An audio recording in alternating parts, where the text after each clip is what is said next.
اللهم صل على محمد وآل محمد.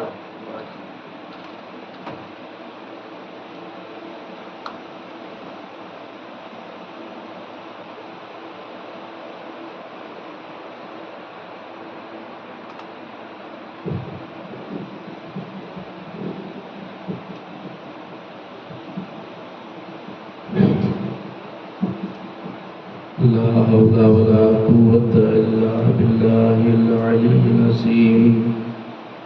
أعوذ بالله من الشيطان اللعين الرجيم.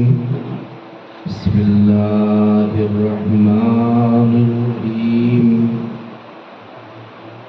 الحمد لله رب العالمين، والجنة للموحدين والمؤمنين، والنار للعاصين والملحدين والكافرين والمنافقين والمشركين. ثم الصلاة والسلام على أشرف الأنبياء والمرسلين الذي سمي في السماء بأحمد وفي الأرض بأبي القاسم محمد. اللهم صل على محمد وآل محمد. ثم الصلاة والسلام على أهل بيته الطيبين الطاهرين المعصومين المظلومين الغر الميامين، واللعنة الدائمة الباقية الجارية القائمة الثابتة على أعدائهم أجمعين. أما بعد، فقالت زينب بنت أمير المؤمنين عليه السلام: والله لا تمحو ذكرنا. صلى الله عليه وسلم. اللهم صل على محمد وآل محمد.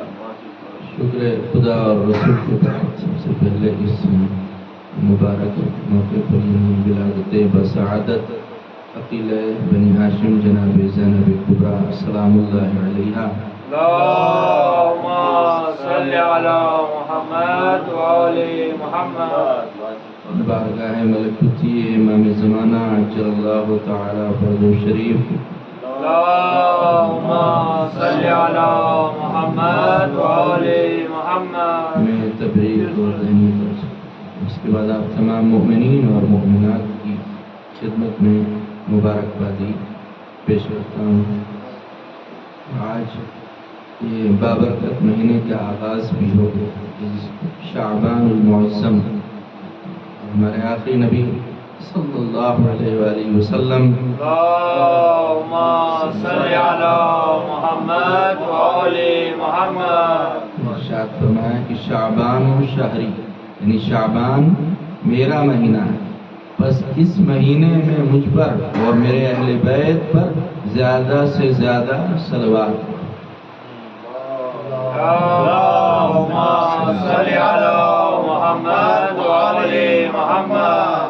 یہ بڑا عظمت والا مہینہ ہے اور بڑا ہی بابرکت مہینہ ہے کہ اس مہینے میں پہلی شعبان کو جناب زینب سلام اللہ علیہ کی ولادت ہے.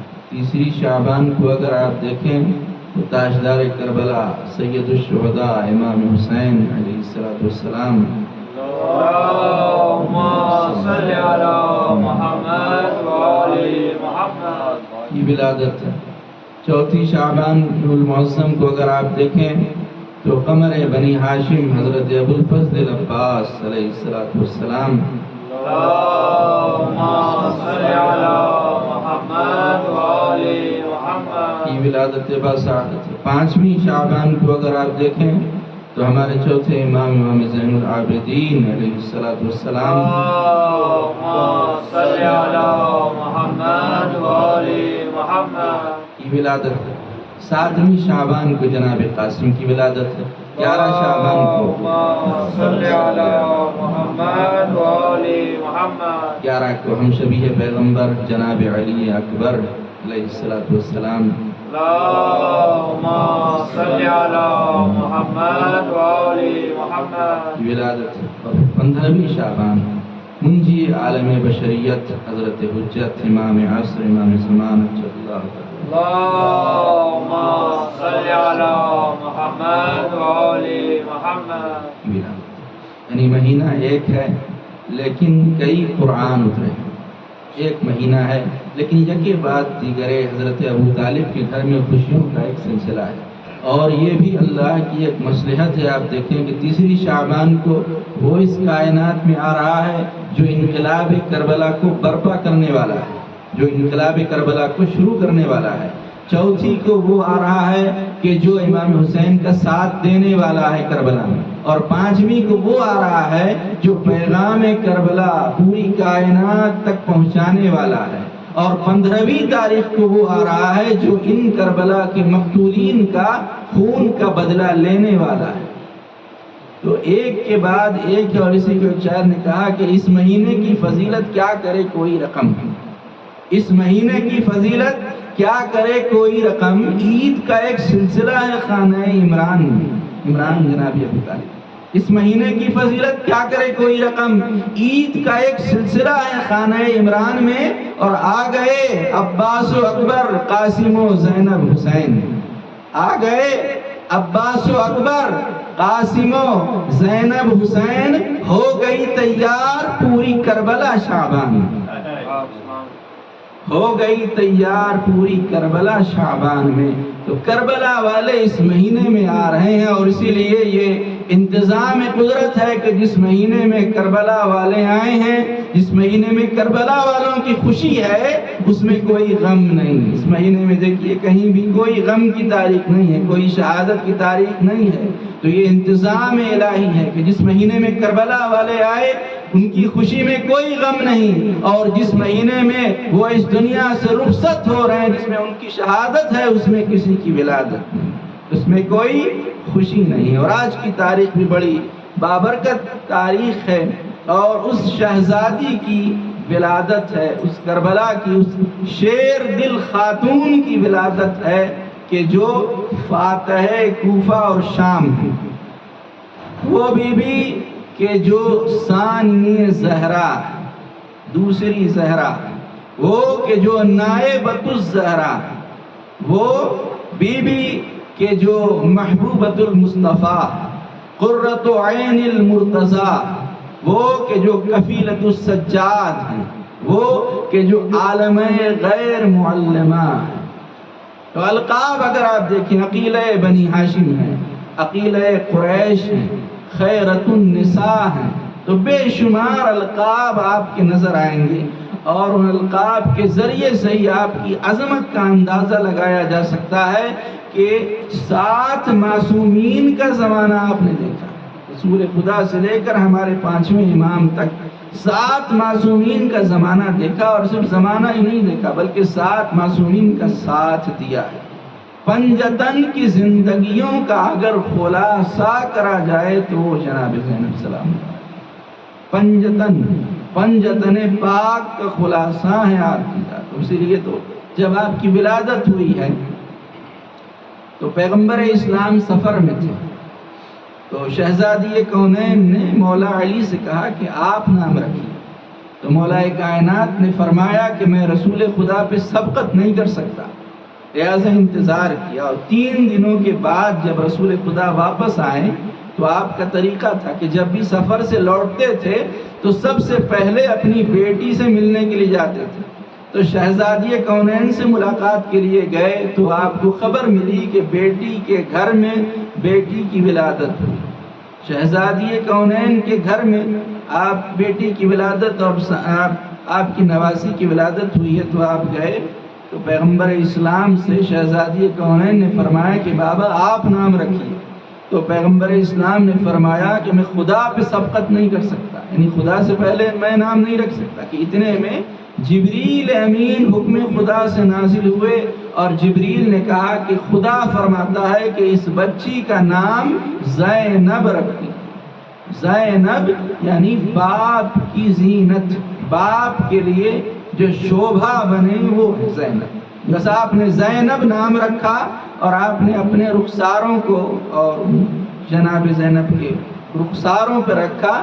اور رکھ کر پیغمبر اسلام نے شدید گریہ کیا اور بہت روئے، اور اتنا روئے کہ داڑھی آنسوؤں سے تر ہو گئی۔ تو جب اس عالم اور اس منظر کو شہزادی کونین نے دیکھا تو آپ نے فرمایا کہ بابا خدا آپ کو کبھی نہ رلائے، آخر آپ رو کیوں رہے ہیں؟ یہ موقع تو خوشی کا ہے، اس وقت تو خوش ہونا چاہیے۔ تو پیغمبر اسلام نے فرمایا کہ میں ان مصائب اور آلام کو یاد کر کے رو رہا ہوں کہ جو اس بچی کے اوپر پڑنے والے ہیں، اور اس بچی کا اس لیے ایک لقب ہے ام المصائب، یعنی مصیبتوں کی ماں۔ اس پر بڑے مصیبتیں ڈھائی جائیں گی اور بڑی پریشانیاں اور بڑی آلام کا سامنا ہوگا۔ تو شہزادی کونین نے پوچھا کہ بابا اس بچی کے غم میں رونے والے کو اجر کیا ملے گا؟ تو پیغمبر اسلام نے فرمایا کہ وہی اجر و ثواب ملے گا جو حسین کے غم میں رونے والوں کو ملتا ہے۔ جو حسین کے غم پہ رونے کا ثواب ہے، وہی اس بچی کے غم میں اس کی مصیبتوں کو یاد کر کے رونے والوں کو بھی وہی ثواب ملے گا۔ تو آپ نے دیکھیے کہ یہ عظمت ثانی زہرا ہے کہ امام ہے، امام کائنات، امام خود عالم الغیب ہوتا ہے، امام کو کسی سے مشورہ لینے کی ضرورت نہیں ہوتی، لیکن چوتھے امام ہیں کہ جو اپنی پھوپھی سے مشورہ لے رہے ہیں، اور اسی سے آپ کا مقام واضح ہو جاتا ہے کہ امام وقت مشورہ لے رہا ہے۔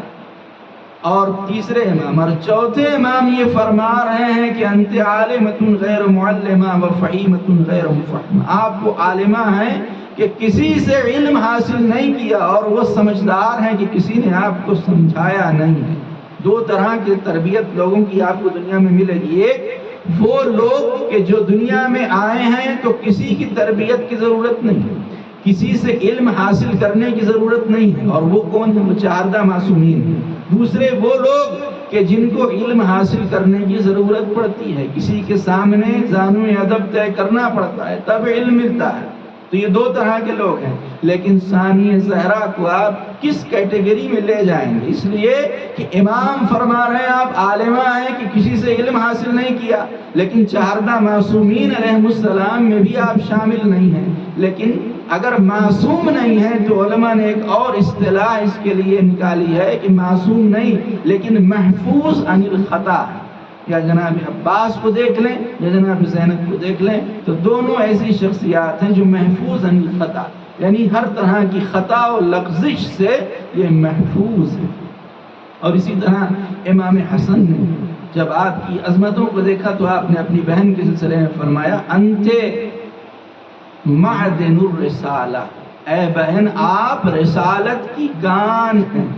جو لفظ آیا ہے حدیث قصہ کے اندر، ہم اہل بیت النبوہ ومعدن الرسالہ ہم فاطمۃ وابوہا وبالہا وبنوہا، صرف چادر تطہیر میں اس حدیث قصہ کے اندر پنجتن شامل ہیں، لیکن امام حسن یہ فرما رہے ہیں کہ اے بہن، یعنی اس طرح سے حدیث قصہ کی تشریح کر رہے ہیں امام حسن کہ آپ رسالت کی کان ہیں، انت معدن الرسالہ، رسالت کی کان ہے، یعنی یہاں سے رسالت نکلتی ہے، یہاں سے امامت جہاں سے نکلتی ہے وہی آپ ہیں۔ اور کیوں نہ ہو، اس لیے کہ نانا کو اگر دیکھیں تو سردار انبیاء ہیں، تمام انبیاء کے سردار ہیں، اگر باپ کو دیکھیں تو سردار اولیاء ہیں، اگر ماں کو دیکھیں تو سیدۃ النساء العالمین ہیں، تمام عالمین کی عورتوں کی سردار ہیں، اور اگر دونوں بھائیوں کو دیکھیں تو جنت کے جوانوں کے سردار، یہاں سب کے سب سردار ہیں، اور ان سرداروں کی آغوش میں پلنے والی بی بی کا نام ہے زینب۔ اور اسی لیے جب آپ نے کلام کیا اور خطبہ دیا ہے دربار یزید میں، تو دو خطبے اس سے پہلے آپ کو ملیں گے، نہج البلاغہ کے خطبات اور باغ فدق جو ہے خطبہ فدق جو شہزادی عالمیان نے دیا ہے، اور تیسرا یہ خطبہ ہے۔ تو آیت اللہ ناصر مکارم شیرازی نے لکھا کہ یہ وہ خطبہ ہے جناب زینب کا جو اگر آپ ایک طرف سے دیکھیں تو ایسا لگے گا کہ نہج البلاغہ سے ملتا ہوا خطبہ، اور دوسری طرف دیکھیں تو خطبہ فدق سے ملتا ہوا یہ خطبہ، بالکل اسی طرز سے، اسی رفتار سے اور اسی انداز سے آپ نے خطبہ دیا کہ جس طرح شہزادی کونین نے جب خطبہ شروع کیا تو سب سے پہلے آپ نے خدا کی حمد کی، محمد وآل محمد پہ صلوات پڑھا، اور اسی طرح سے جناب زینب نے دربار یزید میں جب خطبہ شروع کیا تو اسی طرح آپ نے بھی سب سے پہلے خدا کی حمد کی، اور اس کے بعد رسالت اور نبوت کے اوپر محمد وآل محمد پہ صلوات پڑھی، اور اس کے بعد قرآنی آیات سے ظالمین کا انجام بتایا اور شہداء کی منزل بتائی قرآنی آیات سے کہ شہداء کی کیا منزل ہے، ظالمین کا انجام کیا ہے، اور اس کے بعد آپ نے یہ فرمایا کہ فواللہ لا تمحو ذکرنا، یزید کو مخاطب کیا، اور یزید کو مخاطب کر کے فرمایا کہ یزید خدا کی قسم تو جتنی کوشش کر لے اور جتنی محنت کر لے تو ہمارے نام اور نشان کو مٹا نہیں سکتا، ہمارے ذکر کو مٹا نہیں سکتا، اور جو قتل حسین کا دھبا تیرے دامن پہ لگا ہے اسے کبھی مٹا نہیں سکتا، اس دھبے کو کبھی تو ہٹا نہیں سکتا۔ اور آپ نے پھر فرمایا کہ یزید جتنی بھی کوشش کر لے تو ہماری حد تک نہیں پہنچ سکتا، جو ہماری حد ہے وہاں تک تو نہیں پہنچ سکتا۔ پھر آپ نے فرمایا کہ کیا یہ انصاف ہے یا ابن الطلقاء، یا ابن الطلقاء کا لفظ آپ نے فرمایا یزید سے مخاطب ہو کر کہ اے ہمارے آزاد کردہ غلاموں کی اولاد۔ رسول خدا نے جب فتح مکہ ہوا تھا تو ابو سفیان اور یزید کے آبا و اجداد یہ سب قیدی بن گئے تھے، تو پیغمبر اسلام نے فرمایا انتم الطلقاء، یعنی میں تم سب کو آزاد کرتا ہوں۔ تو جناب زینب نے وہی لفظ استعمال کیا کہ یا ابن الطلقاء، ہمارے آزاد کردہ غلاموں کی اولاد، کیا یہ انصاف ہے کہ ہم نے تمہیں آزاد کیا اور آج تم نے ہمیں ہی قیدی بنایا اور ہمیں اسیر بنایا اور ہمارے سر سے چادر کو چھین لیا؟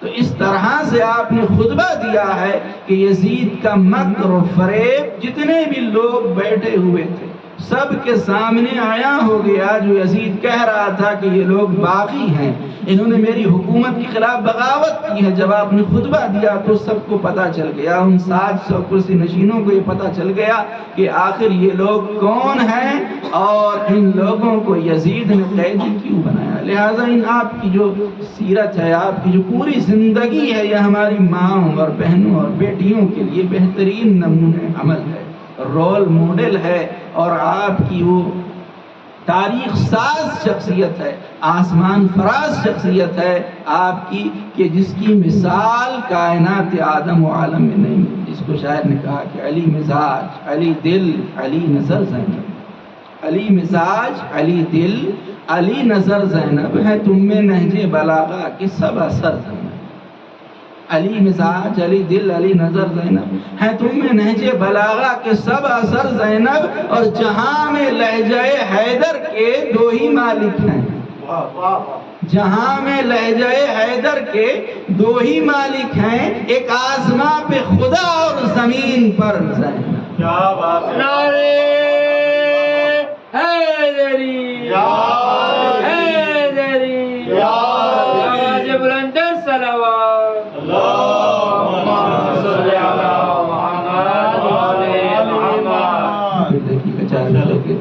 تطہیر کے پہرے کا اثر دیکھ لے دنیا، تطہیر کے پہرے کا اثر دیکھ لے دنیا، ایک دست نجس اس کی ہوا چھو نہیں سکتا۔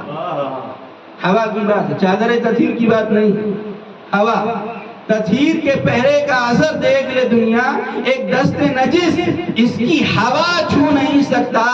ظالم نے اتاری بھی تو نیزے کی انی سے، ظالم نے اتاری بھی تو نیزے کی انی سے، کوئی سر زینب سے ردا چھو نہیں سکتا، کوئی سر زینب سے ردا چھو نہیں سکتا۔ اور یہ مصرع آیا تھا تو ایک دو دن پہلے ہی اس پر کہا ہے کہ اگر زینب نہ ہوتی دین کو سایہ نہیں ملتا۔ دیکھیے گا مطلب کیا ہے، کوئی آیت نہیں ملتی، کوئی سورہ نہیں ملتا، کوئی آیت نہیں ملتی، کوئی سورہ نہیں ملتا، یزید بدنسب کا دہر میں چرچا نہیں ملتا، یزید بدنسب کا دہر میں چرچا نہیں ملتا۔ منائیں گے سبھی گوما میں جشن ثانی زہرا،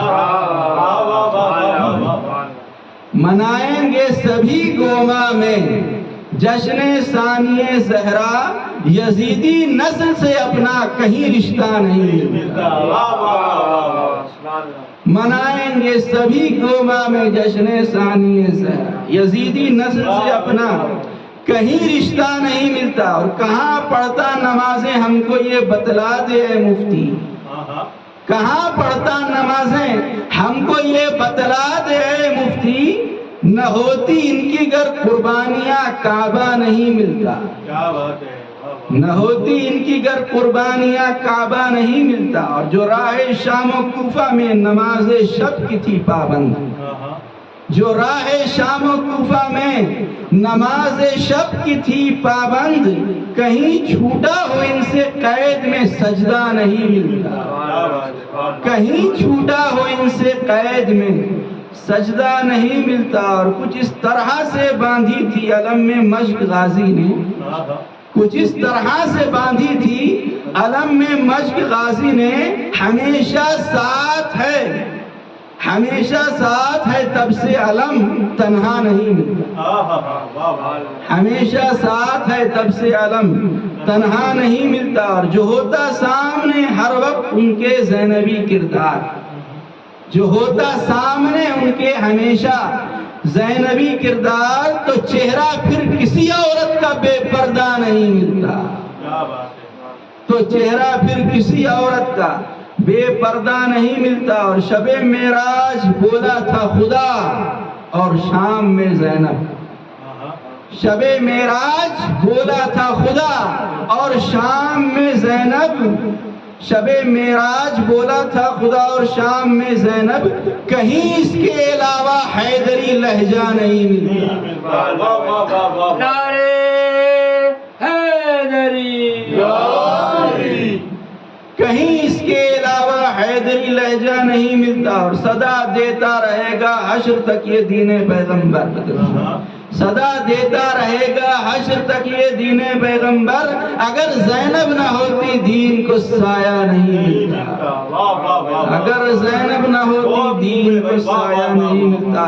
اور کھڑے ہیں پاؤں رکھے دوش احمد پر میرے مولا، کھڑے ہیں پاؤں رکھے دوش احمد پر میرے مولا، زمین تا آسمان ان سے کوئی اونچا نہیں ملتا، زمین تا آسمان ان سے کوئی اونچا نہیں ملتا۔ اور جنہوں نے ظلم ڈھائے تھے سرے کرب و بلا ناصر، جنہوں نے ظلم ڈھائے تھے سرے کرب و بلا ناصر، کوئی دنیا میں ان کا چاہنے والا نہیں ملتا،